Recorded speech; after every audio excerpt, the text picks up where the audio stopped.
Welcome to episode 129 of Soccer Over Gotham, Exercising Bad Spirits edition. We have a great show for all of you. Gary, what do we have in this episode? We have a lot. This is the first time in a while we had too much to talk about. And so Gotham ends a daunting 3-game road trip with 8 goals, 6 points. Not too bad. So tonight, we're going to break down the sweet revenge game against the Spirit as Gotham dominated a top team, scoring early and often, and Esther is just in MVP form. We have a lot of fan polls on this episode. Hero of the match, hero of the month. We look back on the fans' scoring concerns. And then in league news, the NWSL filed for a Division II league. So we'll discuss how this affects Gotham and shapes the future of the sport. Then we'll look forward to the game this Sunday at home against the now coachless, bottom of the table Chicago Stars. But first, we have the power panel. How's everybody? How are you, Jenna? I'm good. Thank you for having me. I know we were talking before recording about that crazy Barcelona Inter Champions League game, and I feel like I'm still like coming down off that high. So this will be a good way to get out my energy. Yeah, first leg. We still one more game, so we'll see. Yes, there is. Yeah, but I'm so happy we're back. I can't complain much, I'm excited to talk about this game against Washington. And I also, I cannot stop talking about the good weather.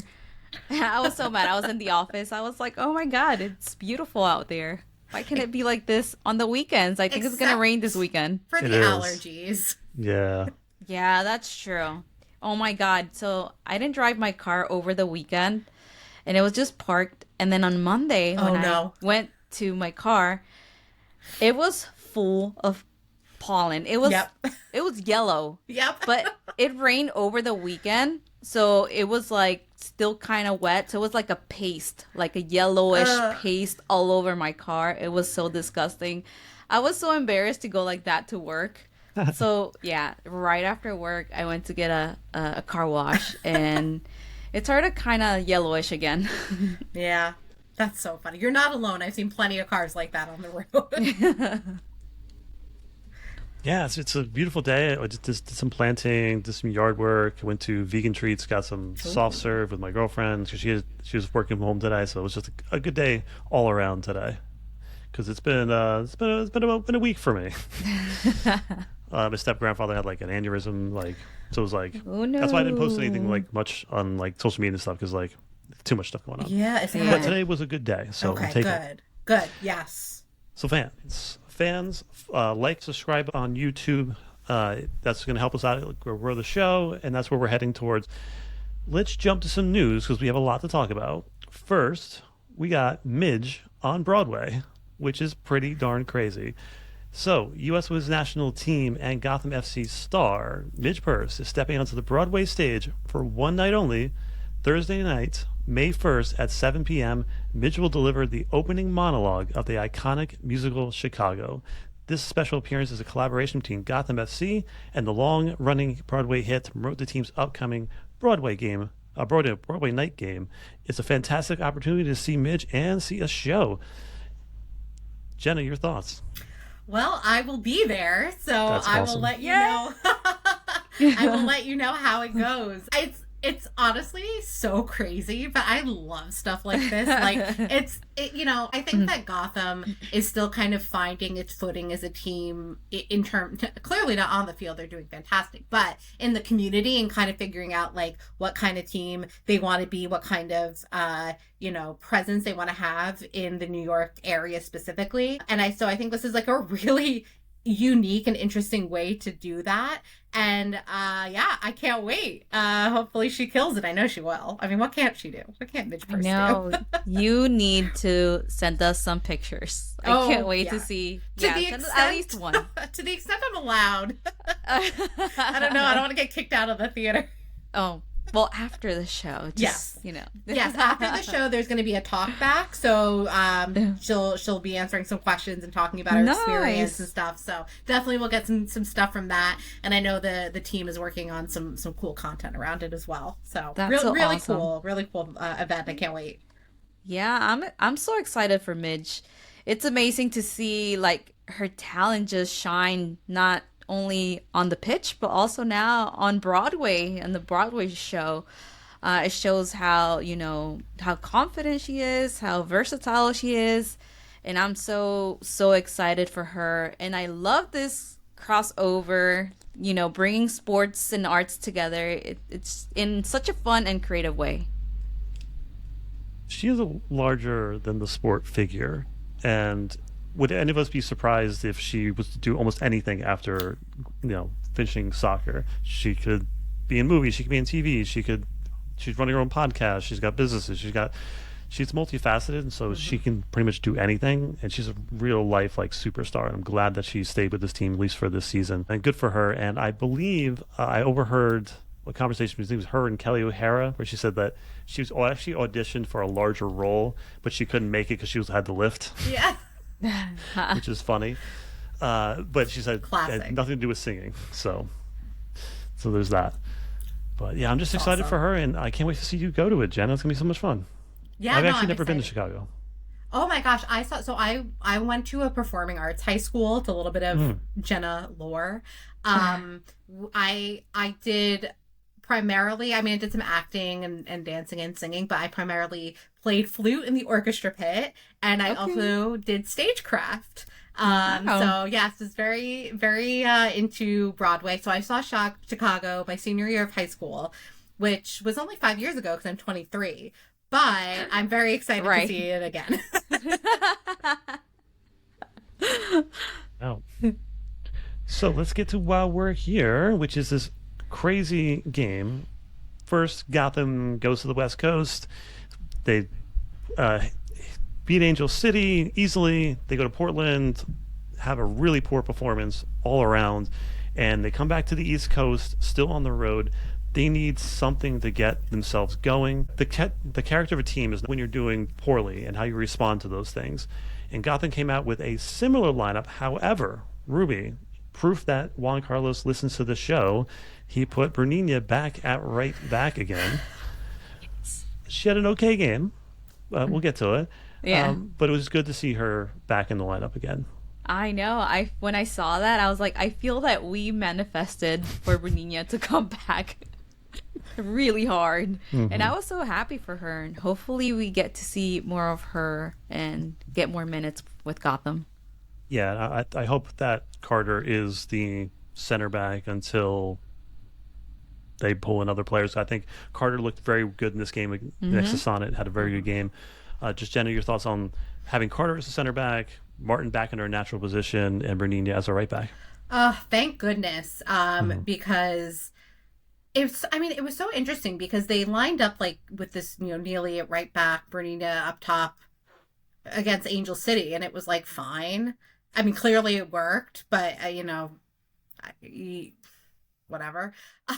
And then against Portland, it just fell apart. Like that just did not work. So much of the attack was coming up that right side. Like it was just so clear that not only did that formation not work, but not having Neely in the midfield was like such really just changed the way Gotham was able to play. And then thankfully against the Spirit, they went back and clearly that worked. And after the match, I asked Juan if he switched back to this and started Bernina at right back because that was always the plan because they were trying to get in some rotation, or if it was in response to what happened against Portland. And he said it was both. It was both. Like they had planned obviously some rotation to make sure they're treating the players right over a 3-game week, but also I think it was in response to what happened against Portland, which was yikes. Right. Yeah, I agree with all of that. And Gotham came out on the front foot. It's one of the fastest starts Gotham has had in a long time. And this is the first goal that Washington has given up in the first half, I think, in this season, or in the last 11 regular season matches. And not only did they give up one goal, they gave up 3. And Gotham was on the front foot the entire time. The first goal, rookie to rookie, great ball from Real, and Shapansky puts it in the back of the net for her first. Just an amazing, those two players are just so good, and for rookies, they're amazing. It's good to see them both get their first goals. Yeah, I see them kind of like when Jenna came into the team, where she was a rookie and she did not look like a rookie at all. And these two players are the same way. When you see them play, you would think they've been playing pro for a long time, and they haven't. They just started their pro season this year, which is crazy. And I really love that for them. I love how talented they are and what they bring to Gotham. And I'm gonna keep my eye on them, especially on Real, because she is on another level, and it seems to me that she is U.S. Women's National Team material. Yeah, she is the real deal. Not to pun, but I agree with you, Ruby, 100%, and especially as a young player in a team that, and I'm talking U.S. national team right now, needs talented left-footed left backs. Jenna Neiswanger is not getting call-ups right now. She's barely playing at Arsenal. Crystal Dunn's obviously amazing, but, you know, we're going to have to bring in a new generation eventually. Lily Real, if she keeps this up, could very well, in my opinion, be that player. And I think, and she's just fitting into Gotham system so well. That first goal, that rookie to rookie goal, a couple things about it I love. First, it was the fastest goal scored this season so far. So that's great. I love that for them. And the other thing is, and I put this on Twitter, and or Blue Sky, that the Spirit fans had picked that moment to start singing happy birthday to one of their players, and right literally at the end when they were saying happy birthday to you, Shapansky just nets the goal right in the back of the net. I was cracking up. No. And then there's a video, somebody clipped the press conference and I retweeted it, of their reactions, because I asked them if they knew that they scored that while they were singing happy birthday, and they did not know. They couldn't hear what was being sung, and the reactions are priceless. So nice. It's just a very good good all-around goal, feeding into this maybe rivalry, which I think we'll get into in a little bit. Exactly. Definitely going to get into that. Yeah, Gotham definitely came with the presents and the gifts and started scoring. Then it's been, for the month of April, as we'll get into a lot on this podcast, it is the Esther show. She is simply clinical. A high turnover by Jace, which was awesome. Great way to cut down on space and force a turnover. It was a soft but true penalty. It was a true penalty. Esther puts it in the right corner, gives it to the crowd a little bit, and I was kind of happy that Esther is feeling herself and giving it a little bit. And we'll talk about the rivalry a little bit, but those little moments matter and things like that. And then Shapansky puts another ball in the perfect spot, and Esther drags her defender into the pile and then cuts off the pile. And you can see as she's heading the ball in, you can see a player like trying to get around the other players to try to find Esther. But just what a header right into the back post, just perfect. And she's just simply on fire and unstoppable. Yeah, it's been insane to watch her go. And I went on the Hey Spirits podcast. They're never having me back, they said. Sorry, guys. Sorry. But one of the things we talked about on there is Esther's height. She is only 5'3". So we're like, what makes her so good at those headers? And what you just described, Gary, to me is it. It's her ability to maneuver in the box to exactly where she needs to be. And then just has striker's brain / like the best neck muscles in the world, and can just flick those goals like at the near post into net. And she's just absolutely on fire. And in addition to her being in great form, she's getting amazing service from Gabby Portillo, Sarah Shapansky, Lily Real. So it's just clicking right now, and it's so fun to see. Yeah, it's so fun. And I just want to tell you that you can always come to our podcast, Jenna. It's okay.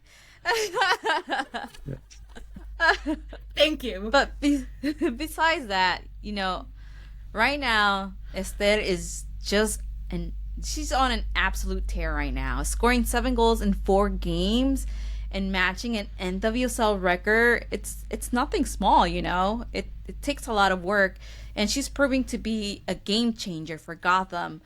I think her form and her style of play is so electric, and it's so incredible to watch her play and just dominate. We didn't get to see that last year because she was injured last year and she had surgery, but now what we're seeing, I hope she wins the Golden Boot. I'm sorry, Gary. I didn't mean to cut No. you off. I was actually just having a meeting with some of my Sports Illustrated colleagues a couple days ago, and my friend Theo said, Jenna, you put in our Sports Illustrated like season preview that you predicted Esther to win the Golden Boot, and I thought that you were just like, being Jenna. BSing. Like just to be different because everybody's picking Chewinga and Banda, but I don't know. I was like, something in me was like, this is gonna be her season. I just like felt really good about it. And there's one other thing I was gonna say that I totally forgot. Oh, she's only been with Gotham for what 2 seasons technically, like one full, one a half and a half, and she's already tied for like the second highest goal scorer in club history. Yeah. And I think, I forget who the first, it might be Kelly O'Hara, or was it Sam Kerr? I forget. If you think about last season she was out a lot of, I think like a few months, but she was out for a good time. Yeah. And when she came back, she ended up with 9 goals in the season. And she was a top goal scorer for Gotham. And she was injured. So that's the interesting thing, that she was top goal scorer for Gotham last year with 9 goals. And she was injured. So now that we have her healthy, I don't know, we have to talk to all the health gods or whatever. Just keep her keep her good. Bubble wrap her. I don't know. We need her. Yeah.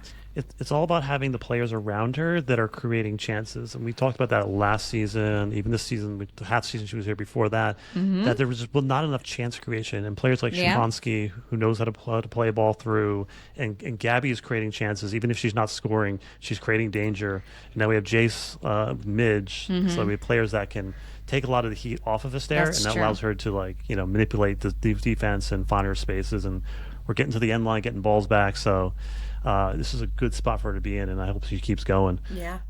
And what's crazy is this is a Rose Lavelle-less Gotham. So yeah, I was gonna say that later on. Yeah, once we have Lavelle back, it's crazy. Forget it. Yeah.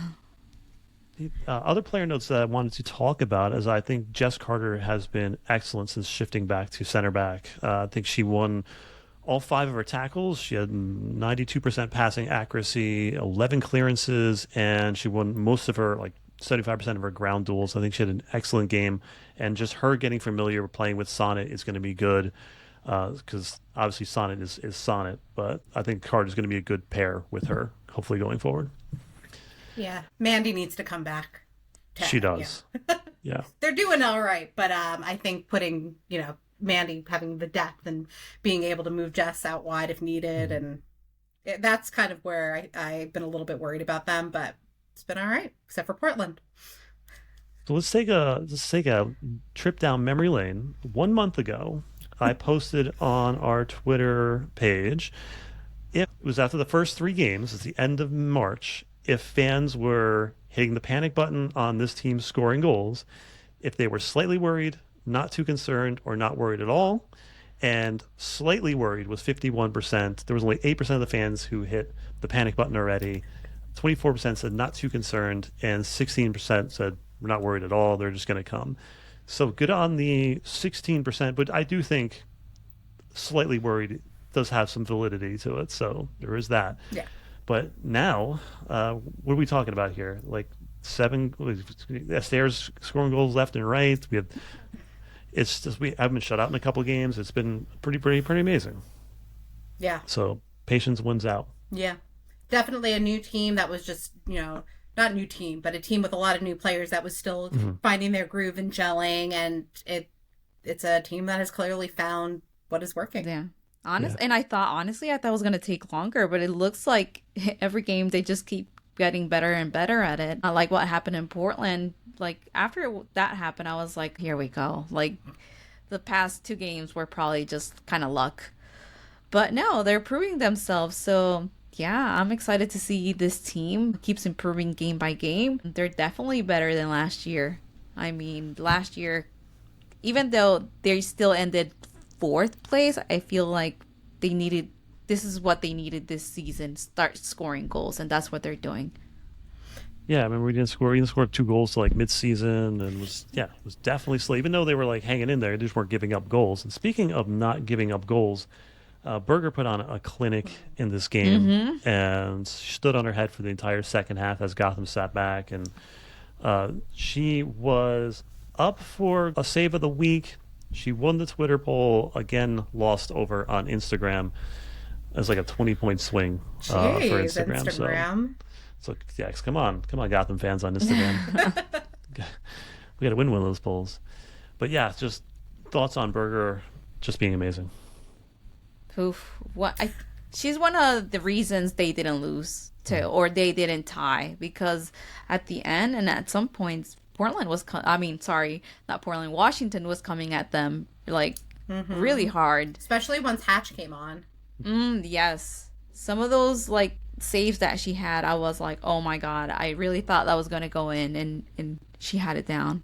Yeah, she's just a different breed. It's just incredible to watch her. I'm so glad that she's on Gotham, so we get to see her every week playing. Although it's crazy, the goalkeeper situation right now with Betos having to come out of retirement, and they're technically the May 4th game is like her retirement match, and I'm like, oh, maybe she'll play in her retirement match after all. Yeah. All right, let's jump over to stats. Anybody have any stats? Yes.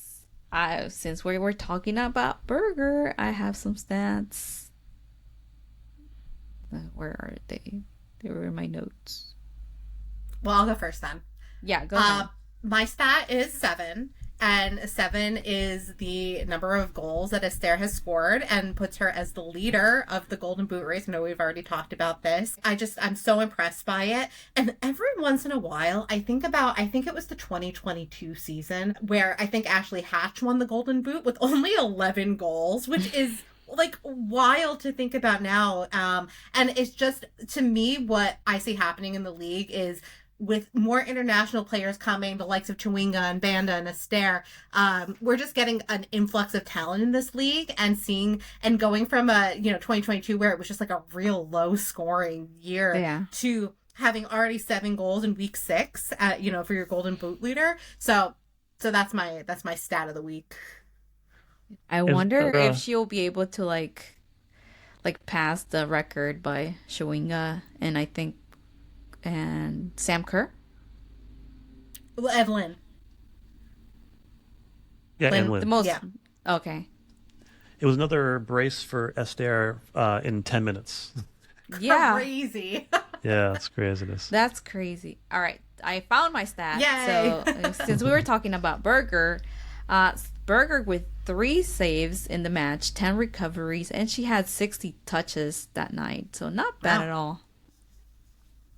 Here's some crazy stats. These are 3 are from the Gotham email they send out, and then I have one of my own stats. But Gotham has now kept a clean sheet in 3 of their last 7 matches. Only Kansas City has had more clean sheets this season. Gotham is now 20-0-4 when scoring first in the NWSL regular season play since the start of 2024. And head coach Juan Carlos is now 33-1-7 in all NWSL competitions when scoring first, and 21-1-3 when leading at the half. That is a pretty crazy stat to have. That really is. I have to hand it to Gotham's comms team for putting a lot of those stats in those emails. They're really, really helpful and interesting, and I put a lot of them in my Substack when I do, and I can get to game recaps. So shout out to the Gotham comms teams for giving us some cool stats. Let's circle back on Lily Real. So my stat for her is 82 touches. I haven't seen a player like that involved from the left side since early Jenna Tonelli. And let's talk about that. It's interesting to go from Jenna, who was like one of the more like smaller, more technical left backs, to this. How would you describe Lily? Like, I think like marauding is probably like the the best way to describe her. She's taller. She's more imposing. She can be a little bit more physical. And she's quick. She's got like a long stride. I was noticing, and she's just a very different profile of player. But again, it's Juan Carlos Amorós saying, "Oh, you are what was she, center back? You're left-footed. Let's put you out wide and see what happens." And it works.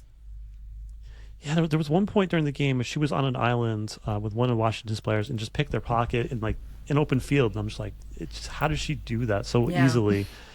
She's such a good tackler, and obviously when she starts getting forward, there's like she's unstoppable as far as like let's like the unstoppable object just going forward. Emma Hayes, where yeah. are you? Yeah, Well, she did get her called up to the U23, so so hopefully and she keeps. Shapansky. Yep, and Chapansky. So hopefully, should they, the two of them keep going as they're going, and they'll get some call ups. But yeah, she's been phenomenal, and I'm so happy for her because I know she had a tough break in that first home game with that own goal, but she did not let that break her or stop her, and now she's a candidate for Rookie of the Year.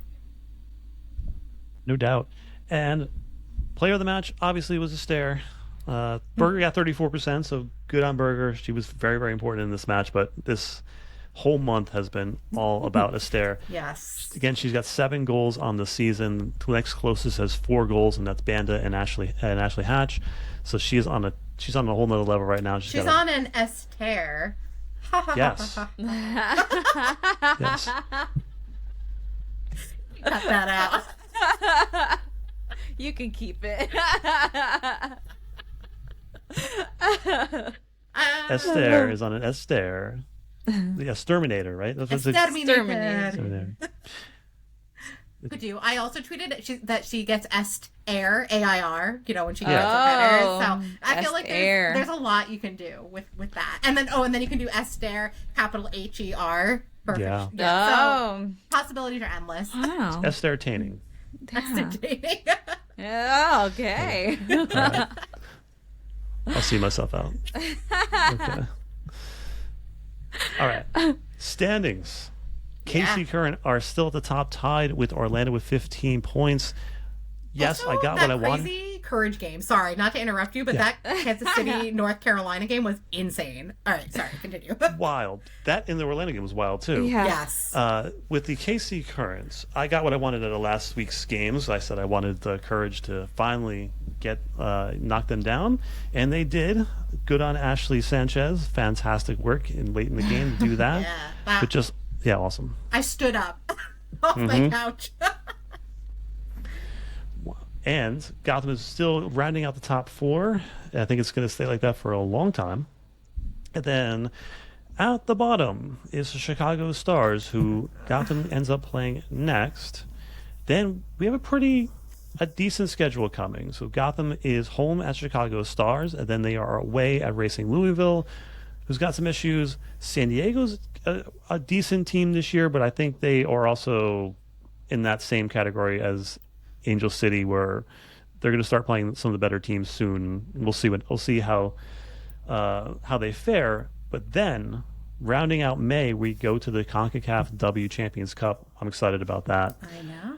But this game that we just saw, we posed to the fans because it feels a little bit forced from the league to call this a rivalry. And I've only been a fan since like 2016, 15-ish. So I don't have that long-term view of it. Pretty long-term. It's only 2 years after the league started. Yeah. So I don't know if it started that way, but I always felt these games didn't have that rivalry feel to them. However, this game we just had a little bit of it. Mm-hmm. It did. Mm-hmm. There was some energy in it. The crowd was lively. And there's 2 ways to build rivalries. There's we're close to each other, so we're rivals thing. I get it, yeah. And then there's playing in games that are important and that are meaningful, and having back and forth results that builds that hatred or animosity between fan bases. And I think it's building. The fans said 65% it's a growing rivalry, 15% said it's a true rivalry, and only 20% said it's forced. Your thoughts? I was very vocal about this on the streets, aka the internet. I think that all right. So when there was very few teams in the league and clubs had to play each other several times, Sky Blue and Spirit did play each other a lot. I think, proximity probably has something to do with that, like field availability, whatever. So they did play each other a lot in the past. But like you said, Gary, like I never really got the sense that it was like a rivalry. There was there's never that feeling of like, oh my gosh, like the Gotham play or Sky Blue's playing the Spirit, like they have to win. I mean, they weren't going to win anyway, because they never did. But whatever. That's neither here nor there. But I think that's actually part of it. But anyway, okay. So now moving to this, I think that I do believe that this is a growing rivalry. But I think it's because, like what you said, Gary, Gotham losing to the Spirit in the semifinals stung. That stung for them. It stung for the fans and the team. But this, and the game where all the Twitter drama happened, where Trinity Rodman tweeted, "You can accept." Yeah. And everybody chimed in. Like that was hilarious, and also a little bit of like, oh, like maybe there's something brewing between these two teams. And Kelly O'Hara was on CBS Attacking Third saying that, as somebody who played for both teams, she always felt it was a rivalry, but McCall said, who was on the show as well, said she didn't feel like it was a rivalry. So, some differing perspectives. Kelly played on both teams, so I get it. What really irked me was that the broadcast, truly, and I'm not exaggerating, and everybody who watched the broadcast knows, they kept saying, oh, that foul, oh my gosh, what a rivalry game. Oh my gosh, that shot, oh, it's because it's a rivalry. Every 3 minutes, I at one point I groaned audibly, and I was like, come on, because fans aren't stupid. Like, you don't have to force it down our throats to build, to promote what actually I believe is a growing rivalry. And this game was a perfect example of it. So I agree with the 65% of the poll, growing rivalry, but the league needs to calm down a little bit, just a little bit, because it's happening on its own. Yeah, I'm laughing because it's true. They were like, the district against the umpire, and I was like, okay. Yeah. I was like, okay, cool. It is a growing rivalry for sure, because that energy that Trinity Rodman brings sometimes, like when Bernina got that red card because of her, and she just like, yeah, get out of here, get out of here. I was like, oh, that would get me so mad. So, yeah, I was mad for this game. But I'm sure Spirit fans were missing Trinity very much in this match, because that's a game changer. If Trinity is there, I don't know. Gotham, I think, would have still won, but I don't think it would have been 3-0. Yeah. Yeah, that would have put Bernini back on Rodman, which would have been interesting. It would have. Yeah. It would have been a little bit of a rivalry. So this ends the April month and fan vote hero of the month. I ran a 1-minute poll on Twitter because it's just there. But 4 games, 7 goals, 3 braces, 1 penalty won, and 3 fan votes for hero of the match. What a month for Esther. And let's just keep it going. Yeah.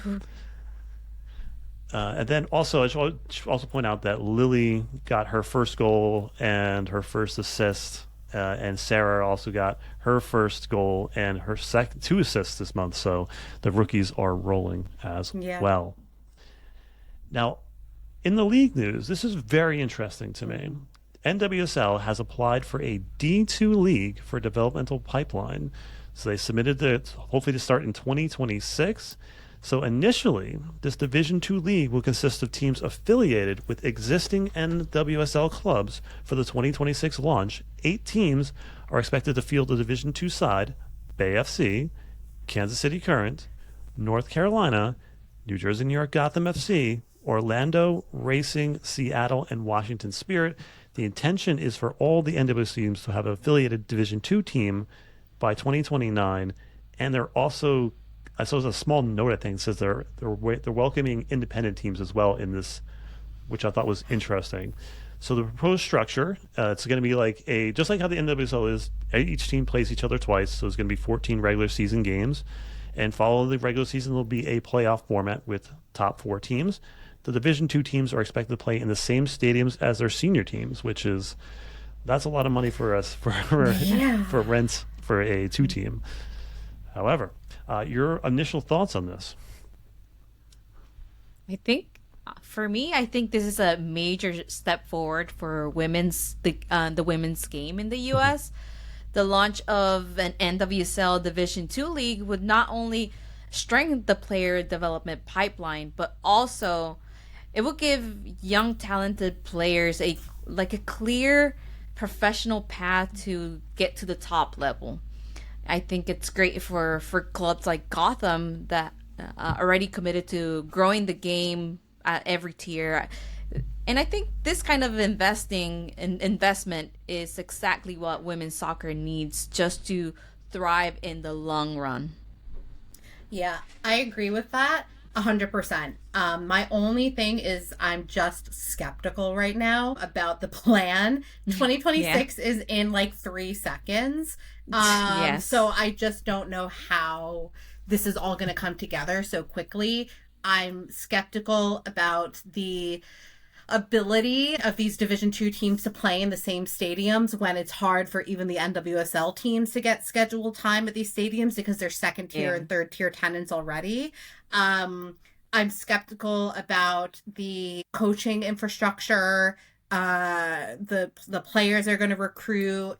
I think there's a lot of missing information here, and so while I think in theory this is absolutely needed, for a variety of reasons. Like you said, Ruby, create the clear pathway, help develop players, help players coming back from injury get minutes without having to, sub in for the last like 5 minutes in the pouring rain like Corey Bethune did, for coming back from an ACL. It's so needed. And I'm very happy the NWSL is doing this. It just seems like it's all happening very quickly with not a lot of information. So I'm waiting to kind of see a little bit more of what comes out of this. But shout out to Pardeep for breaking this news. Big news. Yeah, she's doing great work over there. Yeah. I agree with you, Jenna. And as it feels a bit rushed, and I wonder in the back of my head, like I wonder if like the USL is not like forcing their hand, but like I wonder if this is like a shot at them as far as development, because all the players that were in that kind of, I don't know, developmental roles for teams are now in the USLW league, Super League. Yes. So I wonder if the NWSL is trying to like push them out by building their own pipelines and things like that. However, as far as like Gotham, if you think about what this could mean for Gotham, even this season, players like Mac Witham could be playing games regularly with the 2-team. She could be pulling her down, getting her minutes. Cook, who hasn't played yet, I know she was injured, but like she hasn't played many minutes yet. She can get down there and get some minutes, get some reps in there. If a player comes back from injury, like Midge Purse, she could play a game or two down there just to get herself back into shape again. And think of the injury situation at Gotham and their back line. If you have a whole nother team with players that are coached in this system, you're going to be able to pull players up for a couple of games, put them back down when you're done meeting them. So it helps this team out in immense ways. So I'm super excited for this, but I do agree with you, Jenna. It does feel like it's a bit rushed. Yeah, but like you said, there's so many positives to this if it's done correctly. For example, Gotham always has training players that come in throughout the year. Sarah Shapansky was one of them. She trained with Gotham for a little bit during last season. So, I mean, she was in college, granted, so I don't really know how that would work with the Division Two team. I don't know what types of players, or I assume it would be very similar to Super League. Not like USLW, which is primarily college students who are off for the summer. That's usually who plays in USLW. So, but the ability to go between the two teams, it reminds me, even though this was not by any means the same, in 2021 when Gotham partnered with Downtown United Dusk and they had the Gotham Reserves. It wasn't really a true reserves team, but before Delaney Sheehan signed with Gotham, she played a couple games with the Gotham Reserves, and Becky Tweed, who was an assistant coach at Gotham, would coach that team. So it was kind of almost like a precursor to what could be happening here, and I think there were some really good things that came out of that. So hopefully it's all done correctly, but I think that this is what needs to happen for the growth. I know. We're trying to stay positive. Hopefully it all goes as planned. Yes. So let's jump over to this game. So first, breaking news today, Chicago Stars have parted ways with head coach Lauren Donaldson. And they said they were grateful for Lauren Donaldson for his culture, respect, and sense of self-belief and help build within our squad. We appreciate his work and wish him the best for the future. However, I found one quote I thought was really interesting. First, like I just want to say that the roster that was built this season for Chicago is just not a competitive roster. I'm not putting on the players. I just feel like there's just not enough growth, and it felt like they were banking on Swanson to save them. It was Mal in a dream, basically, and listen there. Yeah, and I'm not putting down the players. No. I just think they could have done a lot more to build up their roster. They took a lot of cast-offs in a way from other teams, and and this quote here got to me just from the ownership, and it said, "I do think that we need to get in and really get engaged and get a better sense of the lay of the land because there are some things we're going to need to address," Ricketts told CBS Sports. Now? Yeah, I had the same reaction. They came in here with like, we're going to be this, we're going to be this, we're going to build this, we're doing this, and then now it's like, we should probably get engaged with the team a little bit. It's like, okay. It's just, they don't build themselves. So I feel like the coach was left, was sold short, and the team was sold short this season. Yeah. And it's not a good look. I agree. I think, I don't know. I mean, I think there's a bigger conversation that we could have about, when new owners come in with, all these grandiose ideas and then they get into the nitty gritty of it and discover it's actually a lot of work and money and investment and, maybe some things are working. And I think this happened with Gotham a little bit. It's like 2021, it was working just enough. And then in 2022, it all fell apart. And Yael has been very honest about that. Like, they needed that kick in the butt, that wake-up call in 2022 to really turn it around and on the field and get those results. I think with Lauren, it's tough because I think the coaching wasn't the main problem, but it wasn't not a problem, so it's like, is he a bit of a scapegoat for some of the larger issues happening? Yeah. But at the same time, I think a new coach is something that the team is going to need. So I think it needs like a top down, approach here with the Stars. Former Gotham player Mai Tane's there. And when she's on the field, they look all right. But it definitely is a roster that was counting on having Mel Swanson available. Yeah. Can we get Mai Tane back? That would solve a lot of problems. I know. They could really use her right now. Yeah. Her versatility. She could play on the outside back. She can play in the center back role. She could reprise her Ali Krieger and with like Ali Krieger with Sonnet. I think she could have been good there. Yeah. She can score from like almost half field. Hey, But I know that was a lot. That loss bummed me out because I think not only is Mai Tane like a really talented, versatile player, but is like clearly like a locker room gem and brings a lot of energy to a locker room. But I think Gotham's doing all right. They seem to be a pretty tight unit, actually. But anyway, back to the Stars. So thoughts. Just one last thing. There was two last things. One, it seems to be that this is a results-driven thing, and just want to put that out there. It seems all the sources that I've been reading from say it's not like a discipline thing. It was definitely a results-driven decision by the team. So that's something hopefully we don't have to worry about. I could be wrong, but that's everything I've read suggests that. And there was some comments about like he never had his like A license, which who cares, right? Who cares if he doesn't have his A license? Do you know how expensive to get an A license is for a coach? Yes. This might be a little bit of ignorance on my part, but is there anything in the CBA about the licensure of the coaches? I'm just not sure.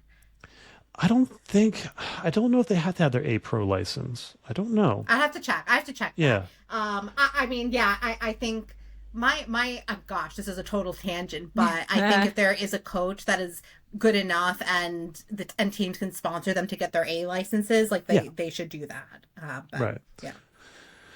Absolutely. So your thoughts on this matchup? We're going to hopefully have some fun over at Sports Illustrated Stadium this Sunday in the rain, looks like. But I don't know. What if they get that like manager bump?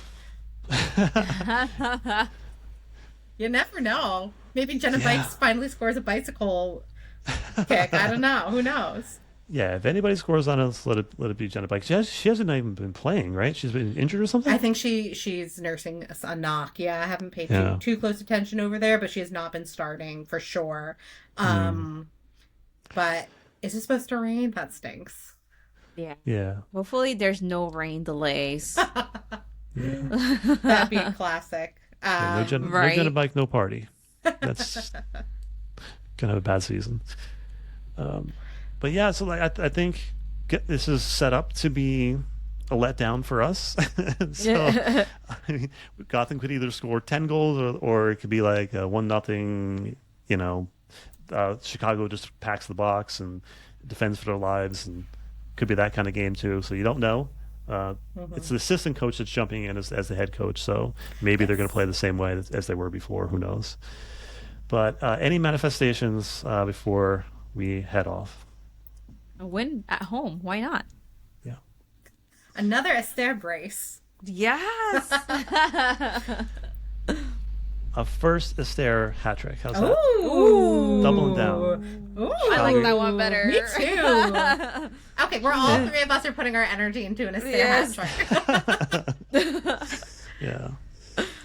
So, any random thoughts before we head out? I don't. Random thoughts. I thought I saw on Instagram that Savava had her child.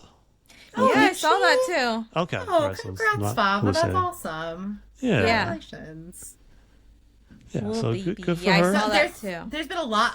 Kristen Edmonds had a pregnancy announcement. Sabrina Flores had a pregnancy announcement. Yeah. Something's in the water. I didn't Yeah. know about Kristen Edmonds. Wow. Yeah, I just saw congrats. it like early. Right? Did you see that, Gary? Or am I? I did see that. Okay, I just am I Okay. saw it. gaslighting myself? Yeah. So when she left the Florida team, I was talking to her mother. We talk to her once in a while. She's a really nice person. Yeah. And she said there was an announcement coming, but she wouldn't tell me what it was. I was like, okay, fine. So I guess that was it. Okay. This is all making sense now because it was so sudden when she left. Right. And she was playing a lot. And I was like, Yeah. oh, okay. I really like Kristen Edmonds. Great player, great person. Yeah, absolutely. So I should congrats try to to get her- all. Yeah, I should try to get her back on the podcast. That'd be fun. Yeah. Yeah. All right. So we will see you all on Sunday at Sports Illustrated Stadium. So let's go. Let's go. Wear your raincoat.